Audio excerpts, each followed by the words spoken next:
G'day everyone, it's Robbie here. The upcoming episode of Axons Unleashed contains discussion of depression and attempted suicide that some people may find distressing.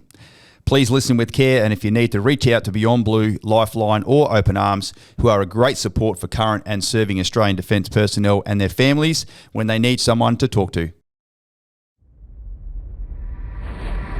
Axons Unleashed.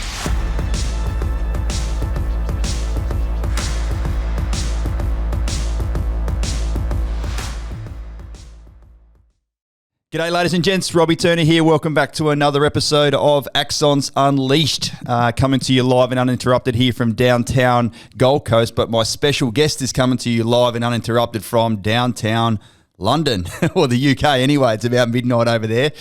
Tom Moore from With Me has just joined me, mate. So I know it's late in the night over there, Tom. Welcome to Axons Unleashed.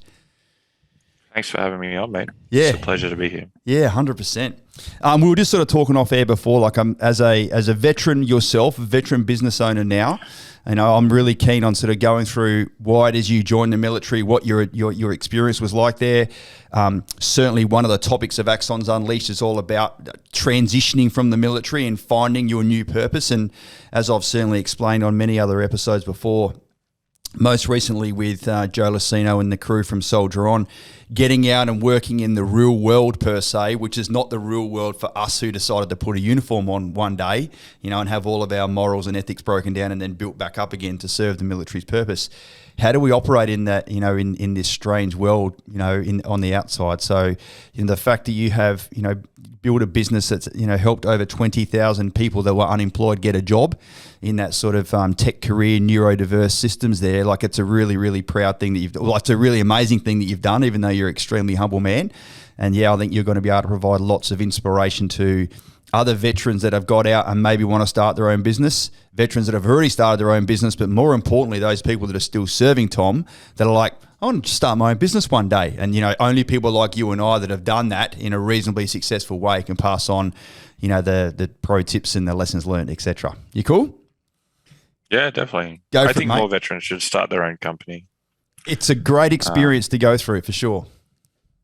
I just think we need, the military is an esoteric environment where, the mission people around you are more valuable than your self-entitlement. And unfortunately, most businesses are egocentric. So I definitely believe we need more employers that are veterans, no matter what industry it is. I would also caveat that and say I'm actually not a good business person or an entrepreneur. So I appreciate entrepreneurs. I really respect them, actually. After going on this journey, growing our team from like 3 people in my kitchen to now 550 people globally. Wow. I have an absolute respect for people that build businesses and employ people, because it's extraordinarily painful, and it doesn't come natural to me at all.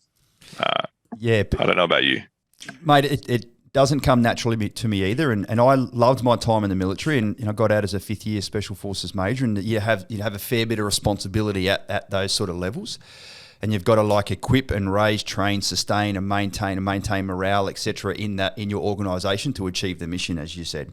But you don't have to pay them. As a business owner, mate, we've got to do all that stuff, and we have to pay them as well. So it's a whole new level of responsibility that allows you to stare at the ceiling at night sometimes for longer than what one should. But I wouldn't change it for the world, mate. And, when you do start to get it right just a little bit, and there's some, traps and troughs along the way, that allows us to grow and gain more experience anyway. Yeah, that makes sense. I one of the things I really underestimated was how much the military had built their people architecture. Yep. So I think you really underestimate how much they train someone and get them to a productive standard before they arrive in an operational environment. And if you have to build that all from scratch in your own organization, it's very, very costly, and it takes a lot of time. So, I fundamentally think the military's engine is actually quite sufficient in producing results for what it does. Yeah, for its purpose, and we spoke about it on a previous podcast that its leadership style, its instinctive obedience, etc., is very fit for purpose in that environment. But you can't have there's no instinctive obedience in the real world. In the military, your commander says, right, everyone get up and jump. No worries, everyone jumps. In the real world, if I'm here and I'll go outside, I'm like, right, I want everyone to do 10 star jumps. Maybe only 5 out of 10 people will do it because the rest are like, why do I need to do that? That's not like what I'm here. So yeah, I would just say that the military also, you want to jump, right? Of course. Whereas like you want to win, which I think a lot of companies and organizations don't have. So I grew up in Southwest Sydney. My family is from Campbelltown. We moved to Camden when I was a lot older. My mum's side have served in the British and Australian Army for about 300 years. Wow. And my dad's side are all teachers. So we weren't very wealthy in any capacity. So what's really interesting is my great-grandfather was in the 6th AIF at Gallipoli. His brothers were in the Boer War. My grandfather was in Korea. All of his cousins were in World War II. All my uncles were in Vietnam. All of my cousins were in East Timor, Iraq, and Afghanistan. So, by the time I was 18 and I was, frankly, probably a dickhead in a lot of ways, you sort of had to join the infantry to get a Christmas present. So, yep. I signed up as 18 as a rifleman, which is pretty cool. And I've been very lucky to have grown up where I grew up. It taught me a lot about grit, resilience, and frankly, my family is quite interesting. My dad's the only one in his side that didn't become a teacher and was a manager of a KFC and Pizza Hut in Campbelltown, and they're across the road from each other, if you've ever been there. And he managed them at the same time, and then he used to sell cigarettes door to door. And he ended up, you might like this, he ended up in the graduate program from Lend-Lease without a degree, and then ended up building every major shopping centre and commercial building in Australia for Lend-Lease. And by the time I was 18, he was a very wealthy man, and I guess lifted his whole family out of poverty. So I've been very fortunate that, when I got out of the army, there's a lot of people with money in my family, but I got to see, a person take on the world in a different way, but not compromise their values. And at the same time, I grew up in a family that valued warriors, that you had to do your service. And both of those things gave me a pretty unique perspective. That is the best "why did you join the military" story I've ever heard. Yeah, I sort of had to. Yeah, mate. It's a rite of passage for you. It'd be, you would have been the thorn amongst the roses if you hadn't have joined the military. Put it that way. And I was a terrible soldier. Like I guess like my the thing that was fascinating is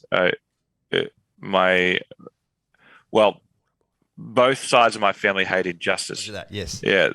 So like, corruption of a system, process, or people on someone that can't push back is maybe a good way of looking at it. So, I hated bullies. My dad hated them. My whole family on my mum's side hated them. So, if you want to fight and learn how to fight and you hate injustice, the only place you can really go is the army. Yeah, true. Yeah. Yeah. Did you do any trips overseas, by the way? Yeah, so I started as a private, and I thought that was a bit of a waste of time. So everyone in my family had been a non-commissioned officer, and if I look in hindsight, I probably shouldn't have gone to Duntroon. So I applied internally to go to Duntroon. Got told I think I got kicked out of my officer selection board 6 times on the day. I don't think they really wanted me to be an officer, and I was pretty arrogant. And I ended up getting an offer, going through Duntroon, going quite well at Duntroon, getting student merit on the infantry officers course, and leading a 60-man combat team in Afghanistan at 22. Wow. Good stuff, mate. Good stuff. I only got to do basic training once myself, and that was as a soldier at Kapuka. And then I went back to That's lucky. Kapooka. Yes, I went back to Kapooka as an RI, and then when I did commission across to Captain, went down to Duntroon and was an instructor down there. As you and I discovered half an hour ago, we missed each other by a couple of years. But I always wondered what it would be like to go back through basic training again. What was it like going back through third class, etc., as a private soldier, having gone through, the your IET course at Singo, etc.? Yeah, so it's a great question. Unfortunately for me, I was born with my mother's brother's body, 6 foot, like physically fit, but my dad's mind. So when I went through Kapooka, I was a complete heat seeker. The way I learn is by asking questions and talking about it, and that's not how Kapooka works. No. So I thought I was an absolute terrible soldier until I went out field, and so did the Army. And then in the field phase, I excelled. And then I realized that, maybe, the actual soldering is what I'm good at, not being in a classroom or doing drill. I actually sucked at both of them. So when I went through Kapooka, I fucking sucked balls. And then going through it a second time, I guess they call it ICT. Mm-hmm. It was pretty interesting. So I remember I remember rocking up to the range one day, and we were like 3 weeks into ICT, and we didn't know who the sergeants were because they don't sort of wear their hat badges or anything, right? So you don't know who you're dealing with. And I remember being at the range, and I remember having my magazines facing up in my one of my pouches, and the range instructor who was next to me is like, what are you doing with your magazines facing up? Aren't you a private? Like, what's wrong with you? I go, yeah, I didn't really want to get on the range and deal with some fucking pogue sergeant yelling at me. Oh. And anyway, so this sergeant just looks at me and goes, well, I'm a pogue sergeant. I'm like, okay. And he just grills me for the rest of the day. Anyway, the next day at ICT, they changed the sections around. And, the first sergeant walks out and he's a SOER sergeant, and he's, picked his section that he wants to work with. And then the second sergeant works out and he's an SAS sergeant. So he's standing there in his beret, and guess who's joining his section? Me. You. So he used to be a pro. He's definitely not one anymore. Yep. And I just, frankly, he was the best instructor I've ever had, period, in any capacity, period. And fundamentally, although a lot of the stuff that we redid, he exponentially taught me a lot, from weapon effects through to navigation. It was like being taught by a SAS patrol commander that had done it for 5 years. And although he worked me, to this day, I still think he's the sort of bloke that helped so many junior officers get through that course in a very unique way that he's had a significant impact. So although the training was the same, the instructors were absolutely phenomenal. And I'm not saying the RIs weren't. Having an SAS sergeant train you as a section commander is a very unique experience at a young age. Unbelievable. I'm sure that anyone who's done any sort of instruction would love any one of their students or attendees of that course to think of them and remember them and say such nice words, mate. So yeah, well done on you for saying that and having that sort of reflection. What was life? You fucking owned me. Yeah, mate. That's there's nothing wrong with a bit of tough love, mate. That's right. Not at all. If he wasn't like that, he would have been a pushover, and you would have found a way to exploit it. But the fact that he was so switched on, and he had all of his stuff squared away, and he was a hard ass about it in a caring and considerate manner, no doubt. When you probably reflect on it, certainly I've got some lots of mates and even someone that works here now that I put through Duntroon as cadets, and they were like, we fucking hated you back then, but now we've grown up, we reflect upon it, everything you said was right, and we love you for it. So Yeah, right. Yeah, very, Cool. very interesting. What was life like in the real army, having got, like, so you graduated, got your commission, you're Lieutenant Moore now, and where'd you go? Which corps did you go to, and then what was your first couple of years like as a lieutenant? Yeah, that's I guess a good question. There's no other call for me other than infantry, so that's where I went. Ugh. Yeah, I took my job very serious, to be frank, and I don't think a lot of my peers liked it. So I was very lucky to get student of merit at Singleton, and I was very lucky to. I guess the person that also got student of merit was Cameron Baird. So I was very lucky to learn from a lot of brilliant people actually on that course. We were one of the few courses that still had sergeants and lieutenants doing the course together. I guess corporals and lieutenants, and I learned a lot from him personally. So that was an exceptional sort of, jump into the job. And then because we were going to 7RAR, I remember my first sort of day in the job, and I had an OC, and it was called the Iceman at 7RAR, and he asked me two questions. He's like, are you a promiscuous drunkard? And I'm like, sort of. Yeah. And then the second question was, do you believe in God? So that was my first 30 seconds in the battalion. And then, and I was just like, oh, this is interesting. Cool. No problem. And I sort of survived because I got student merit, so I got left alone a little bit. But then I got immediately sent on the mechanized infantry officers course, or the crew commanders course. It's a good course. It actually teaches you a lot about orders. You do the course with privates, a lot of them, which is fantastic. So I went there and then came straight back and got put on deploy. Got selected. Our company got picked for deployment, and went straight into the pre-deployment. So one of the most interesting experiences I got back from the mechanized course. Got told I had to certify the company and the live fire range, and the 2IC and OC were in Afghanistan. So I immediately had to do all those, like run a 200-person range, which is pretty interesting. But the worst thing the RSM made me do is read out who's going on the deployment and who's not in front of the whole battalion. Oh, fucker. Whoa, yeah, it's not your job as bloody platoon. Why do I have to do that? Yeah. Like, I was just like, this is fucking bullshit. So that was a terrible job. Yeah, there was a company deployed, so about 180 guys deployed. There was still roughly 300 soldiers in the battalion. And it was like, all right, who's going to Butterworth and who's going to Afghanistan? So you can imagine. Half of them loved you, the other half fucking hated you. I think it was like my third day at the unit, and then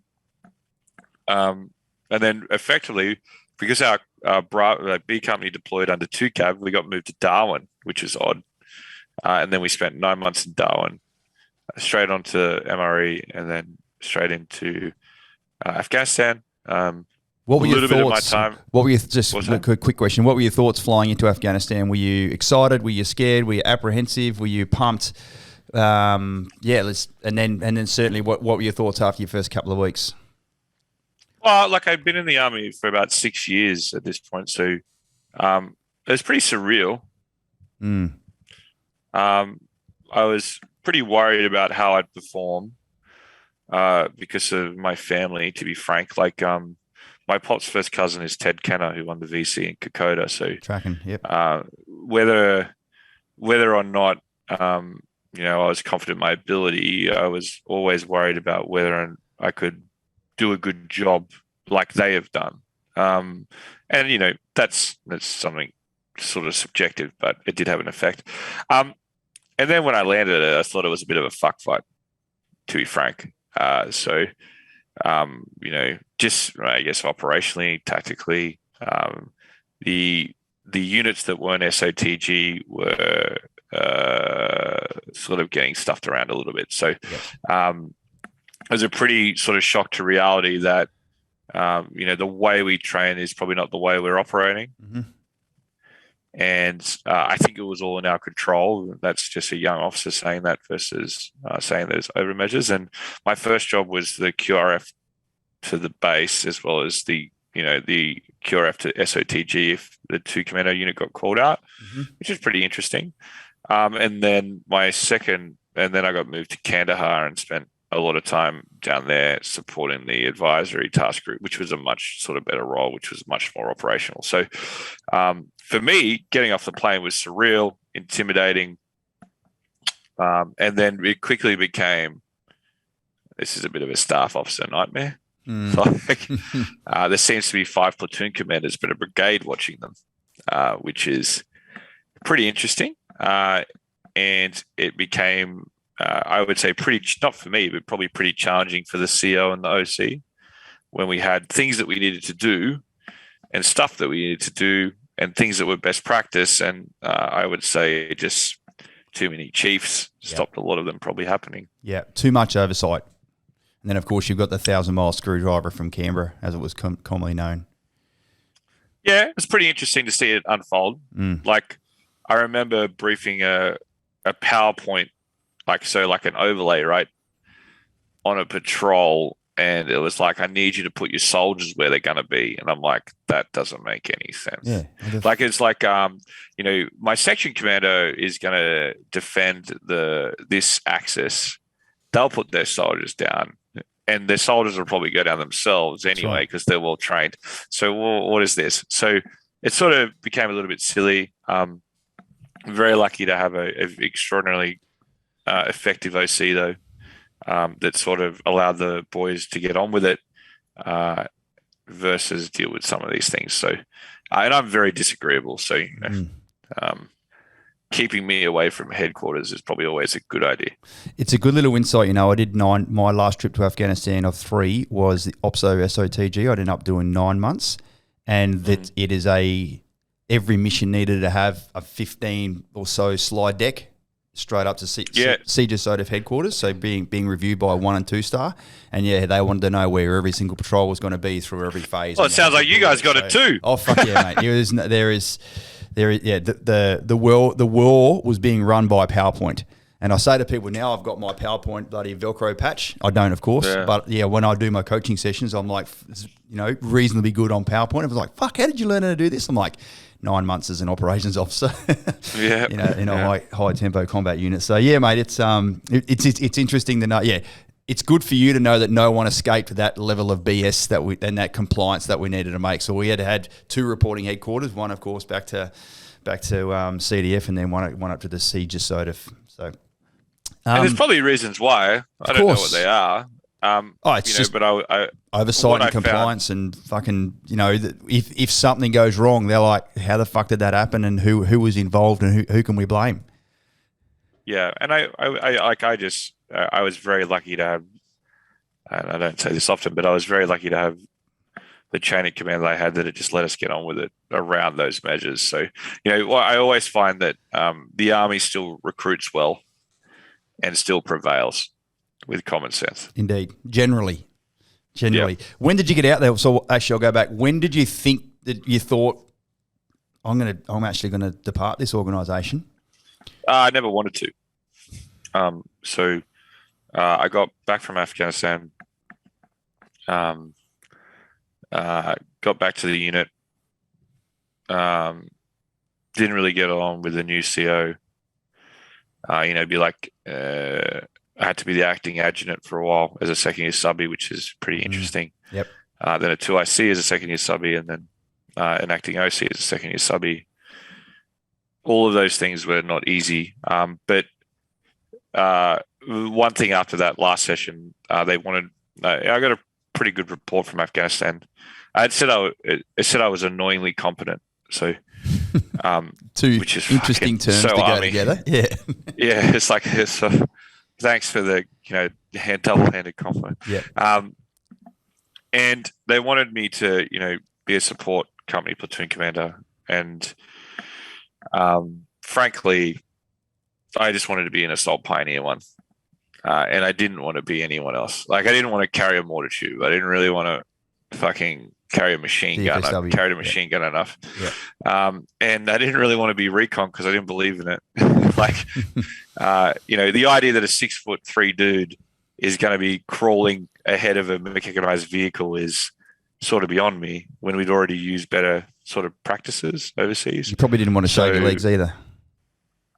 Yeah, a little bit. Like, and when I was 24 at this point, and I'm not the 22-year-old platoon commander that hasn't been a soldier before, that doesn't have any of the injuries or played a lot of rugby. So, I knew that the course is very sort of fitness heavy. So, anyway, I didn't want to be it. And then they came back in and said, "You're going to be it." I'm like, fuck. And there's a few reasons, but I went on that course, really didn't like it. Quite a few guys were hospitalized. It was getting run as a bit of a fitness thing versus an actual course. Anyway, I ended up sort of quitting because I get significantly injured. It's the first time I've ever quit in my life. The last time I've ever quit in my life. And then about a month later, I get assessed and I get told I won't be able to walk in 12 months. So wow, they find severe osteoarthritis between both my legs. And they pretty much tell me that my knees somehow have become the same level of like an 85-year-old man. So then it's hereditary. It's not from the military, which is pretty tough for me. So I'd obviously been arrogant. The army was trying to push me down the right path. I didn't really want to be a part of it. I didn't really like the new command structure. So rather than I sort of taking the humble opportunity that was given to me, I argued it. And then that led to my whole body falling apart, which I actually linked the two events, frankly. And what ended up happening was they told me that wouldn't happen. I'd be like, piss off. There's no way ever that this is ever going to beat me. And they sort of laugh at me. So I get downgraded medically. I end up paying for my own stem cell, $50,000. The stem cell, they take it from your stomach. It's like liposuction. And then, anyway, they inject that into my knees. Yep. Takes me about 12 months. I could walk again, then I can run again. And sort of I come back and they post me to Kapuka because, they don't want me at the battalion because me and the CEO don't really like each other. And also, what are you going to do with a broken infantry officer? Not much as a lieutenant. And I get posted down. There's not much I can do at the Kapuka either. I remember like the commanding officer going, "Hey man, you're the only operational platoon commander we've got. You got to get in front of the soldiers." And I'm like, yeah, okay, well, I do not believe that you should have a limping platoon commander in front of new recruits. No, like hands down, period. Not. Like that is just absolutely silly. And he goes, okay, that makes sense. So then I end up running the outplacement function. Which is pretty difficult because there's a lot of kids that get injured in training that lose their dreams pretty quickly, which is quite sad. So I end up doing that whilst going through rehab. But after about 11 months of rehab, I get ready for the combat PESA, and every time I do the pack march, my legs just buckle. Can't handle the weight. Of course. Yeah, so that sucked. So the Army medically discharged me. After about 8 years of service, I got out of the Army significantly depressed, with no sort of identity. And my transition was traumatic, to say the least. Yes, mate, you were on such a trajectory. I was loving listening to your story, and I'm like, how did this end? And now you sort of, pass it on there about that. Yeah. Well, I wouldn't be out now, frankly. Yeah. I don't really fit in with society, and I'm not really good at much else other than, I guess, attacking problems. And I'm not really interested in doing anything other than working. So, I don't really have hobbies or anything. So for me, I guess a career as a warrior or trying to be a great warrior was sort of something that's all I really wanted to do. I didn't really want to have a family. I didn't really have those things. So, effectively going from annoyingly competent to can't walk with weight was pretty difficult. Yeah, mate, I bet. What were some of the techniques that you implemented to try to drag yourself out of some of that depression, and how did you get on your pathway you're on now? That's a good question. I tried to kill myself 3 times. Right. I actually had the same guy stop me 3 times. actually. Thank fuck. He's definitely. He's currently a major. Anyway. Great. So I got out and I applied for I went home for 2 days, right? I don't think I'd been home maybe in 8 years, properly. And I realized I couldn't live at home. So I moved into Sydney CBD. And what year are we talking now? I feel like we've traversed a couple of years, Tom. 2016. Okay, right. Yep. So I moved into Sydney CBD and drank for about 3 weeks and then realized I probably need a job. Were you on some sort of compo, DVA, all that sort of stuff? No? After the way I was treated, I refused to put in any of that paperwork. I could literally, if I wanted to be right now, I could be. Well, I guess no, I could. No, I don't take any of it yet. Yeah. If I could do it, if I wanted to be, I could be on your cat alpha pension. To be frank, and I just refused to do it because at a personal level, I was really upset with, I guess, what happened. But at a more character or at a more motivational level, I didn't believe a 26-year-old should be on welfare that could still do things. My leg's not work, but my mind's pretty good. Indeed, it is. So I sort of didn't ever go down that route because I think it's a pretty dangerous path. I'm not saying that people don't need it. I'm just saying for me, it wasn't the way to go. Yep. Because of who I am. So I end up applying for 200 jobs and getting 15 interviews. In what sectors, out of interest? Everything. Yeah, I tried everything. Yeah. Tried crisis consultant, cyber consultant, project management, sales. I tried a lot of different things. And I got about 15 interviews. And then the sort of tipping point to me was I was doing an interview for a bank for a security guard position. And they told me I didn't have financial services security experience. What do you need that as a security guard? Yeah. Yeah, I don't know. Anyway, and I just sort of asked them, I'm like, oh, do you want to hire veterans? And they're like, yeah, we do. I go, why do you want to hire them? I'm like, well, because they're on time and they're disciplined. I'm like, oh, that's interesting. So when you have two accountants and you're picking what accountant do you want? Do you hire the more boring accountant? And they sort of looked at me and went, what? I go, look, your hiring model is based off subjective terms, right? You're hiring people based off speculation. It's not objective. Veterans aren't just on time. What is that bullshit? So that was sort of when I started to realize that the hiring model was old, inaccurate, and not accessible. But I ended up getting a job doing telemarketing, 60 cold calls a day, selling HP servers for Hewlett Packard through a reseller. How was that cold calling? Well, it's like 45,000 a year, so maybe like a 40 to 50 grand pay cut. Of course. Yeah, which is fun. But how was that? You're like, hey, it's Tom here from HP. Do you want to fucking... I don't know. Like cold calling it's like, so, you do 60 cold calls a day. You probably get 12 touch points. You probably get, out of 12, you probably get 6 to convert. You probably do 4 presentations and you probably close 1. Wow. And the commission on closing one's $50. So you're making $50 a day. On top of your salary. Yeah. So... Is this something I've never employed? It's something I've never do. Like I'm telling you right now, ladies and gents, everyone that's ever been in contact with Axon, you have fucking never received a cold call from us ever, period. Oh yeah, it's tough. And it's 2016. No one wants to buy a server. No. They want to be in the cloud. No, like who even answers a number? Who answers a call from a number that's not on their phone? So I stopped turning up to work and I started going to visit people, which was not really allowed. And how did you get my details? I just started walking around and seeing the resellers and telling them that I'm here to help. Let me change your business model.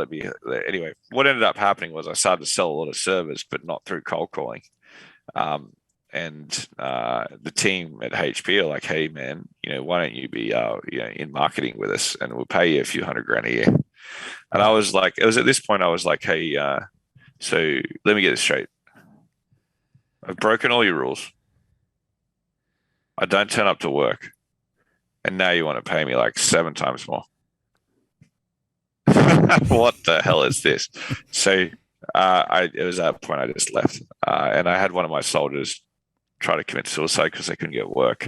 And I took everything I had. I sold everything I had, car, everything I owned I sold, other than about 6 T-shirts, a PS4. You don't the be games selling that that, came with mate. the PlayStation. Yeah, you don't sell that shit. No. And I started our company. So I was all in from day one. Where did the name come from? But your experience of being in the workforce and communicating with senior management and or recruiters and or sort of, the overall recruitment process, you're like, fuck this, I can do this way better. Well, myself. I guess at this point I've got veterans being told they're just on time. Yeah. I've now gotten into the workplace and realized everyone's fucking full of shit. They're barely turning up to work. They're at the piss at 2 p.m. every Thursday and Friday. And they're telling me I don't know what I'm doing. It's like, okay, this is a bit silly. Some of the NCOs and soldiers I have were some of the best people I've met, and they're about tenfold the people that I'm working in this organization. And their potential to learn is much faster. Their ability to be reliant, loyal, their problem-solving ability, their ability to talk to people. One of the things I found really interesting getting out as an infantryman was they'd be like, oh, everyone would just assume that you're not empathetic. That's like, well, to be frank, most infantrymen have been peacekeepers for the last 10 years. And counterinsurgency and all those things require a significant amount of EQ. So I would say that they're more empathetic than other people that are leaving the military because of the engagement they've had to do with the populace. So it was pretty interesting. So it sort of started to really annoy me. So we start our company With You and Me. Obviously, With You and Me is related to the urban drill of going through the fatal funnel from a long time ago. And, fortunately, I didn't have to apply it overseas in combat, probably like you had to or any of your colleagues. But effectively, it was a simple idea that we've already gone through the fatal funnel and we'll help you get through it. And the way the business started was we realized that no one really wanted to hire veterans. They want to hire the veterans that already have IT skills or systems engineering skills or maybe CASG skills, so project management. But they don't want to hire the corporal at an infantry battalion or a 2 commando. They don't really want to hire the majority of people that I would say are combat and combat support, which is the largest part of our organization. So we were like, well, if we solve it for the riflemen, we can solve it for everyone else. True. And it's not that riflemen, they're the broadest spectrum of people that join the military from what, I had master's degree people in my platoon as privates, and I had people that came from the country that had never really spoken to anyone before. Yep. So it was a very broad spectrum of people that were in the infantry. And what we sort of did was, well, no one wants to hire a veteran, so why don't we just make them all cybersecurity people? And then all of a sudden, you've got a whole bunch of cybersecurity people that have a security clearance. So the way our business started was using off-the-shelf training to train veterans in cybersecurity. And then we realized the training sucks, so we built our own courses. It took about 3 years to get good. We became an international accredited training college in the US and Australia. We then went from training one course, so we now train 36.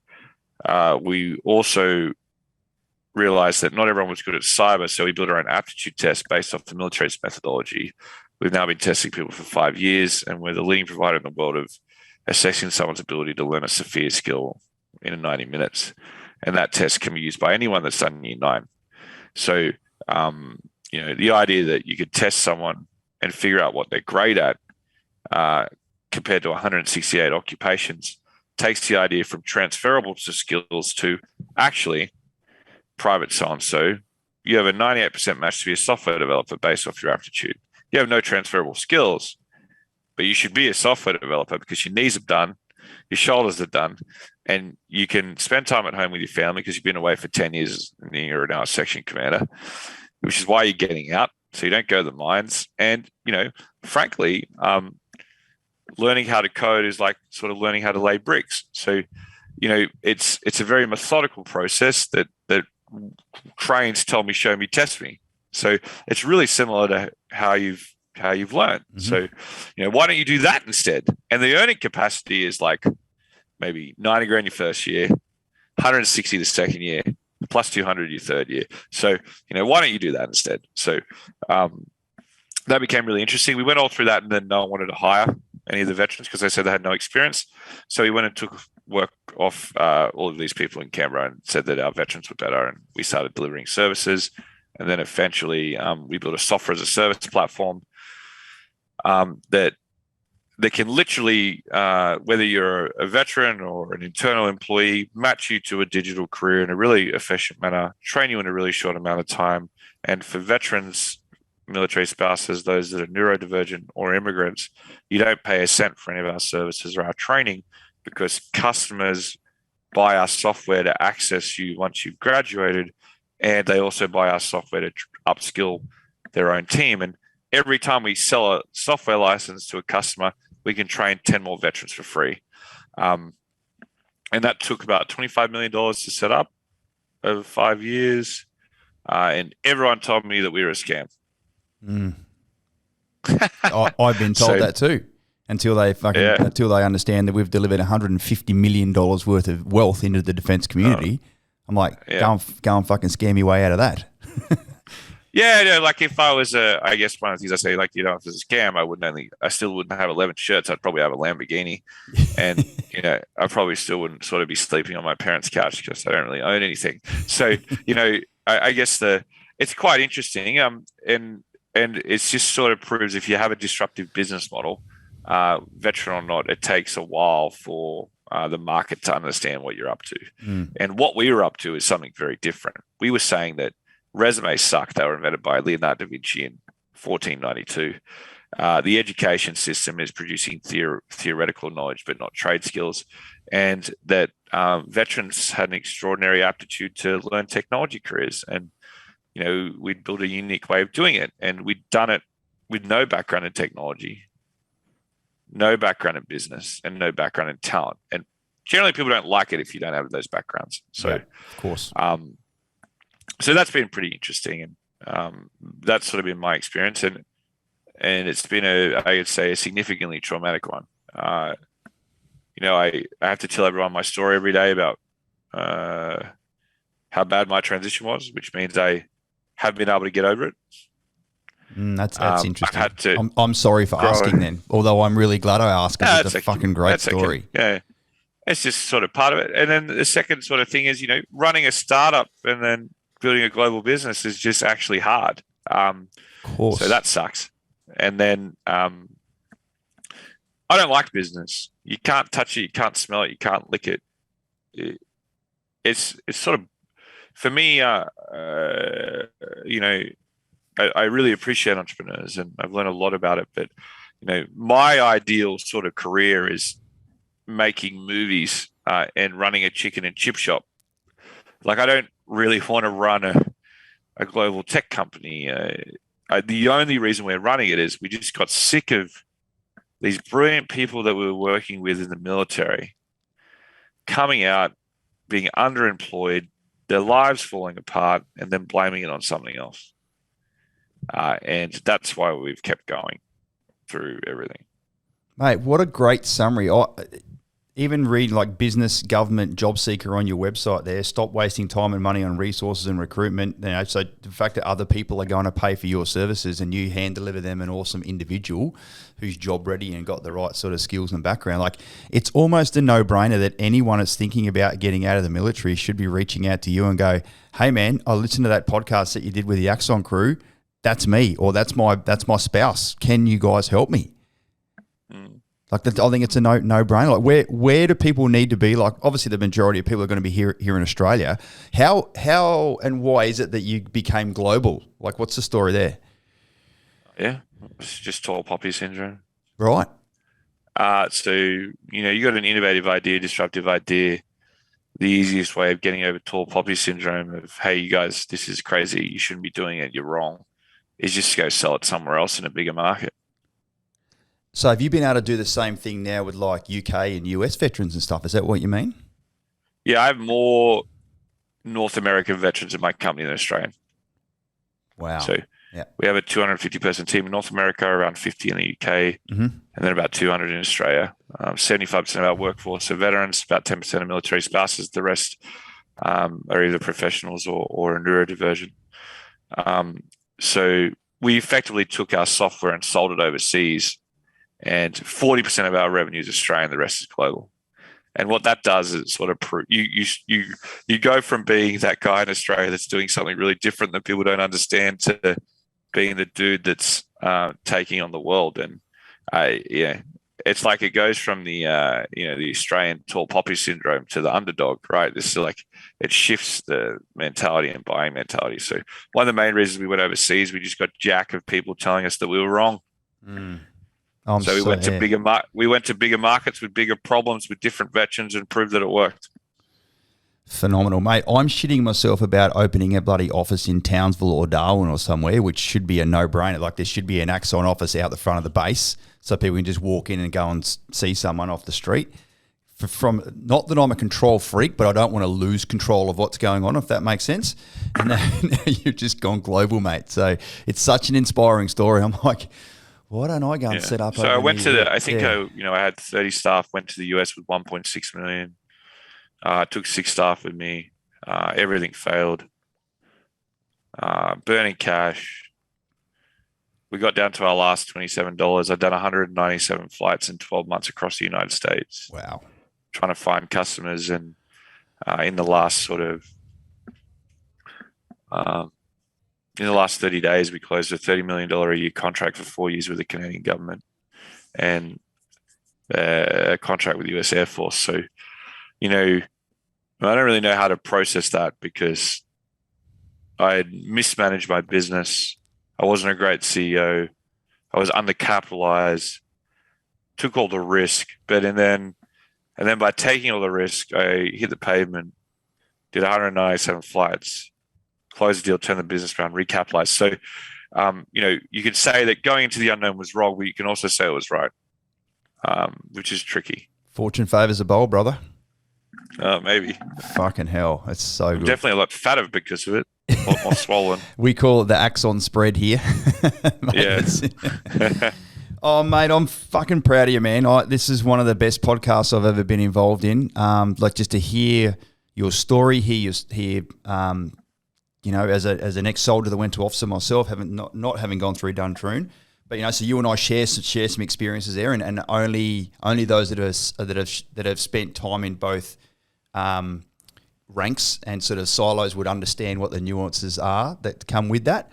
And now you've gone out and bloody started a business, and people told you that you were wrong, and then you're like, "Fuck you! I'll go and if you're going to think I'm wrong, I'm going to go global." And now you've got what did you say 500 employees across three major continents. Yeah, so we won the Deloitte 500 in 2019, which is the fast growing tech company by revenue in APAC. We grew by something like 13,960% in revenue in a year. In 1 year.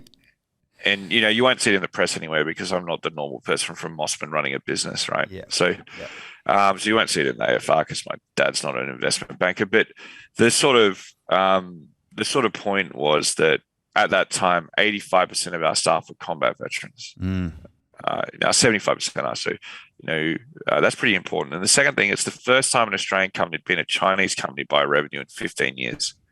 So, what am I saying? I'm a pretty ordinary dude.